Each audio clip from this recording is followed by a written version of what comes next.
There are several Southeast Asian Volmet stations on 6676 kHz USB, and those stations also use 2965 kHz and 11387 kHz. These stations are Australia, Bangkok in Thailand, Singapore, Kolkata in India, Mumbai in India, and Karachi in Pakistan.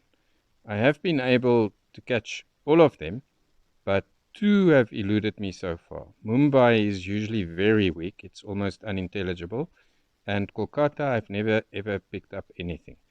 But last night I managed to get a good capture of Mumbai.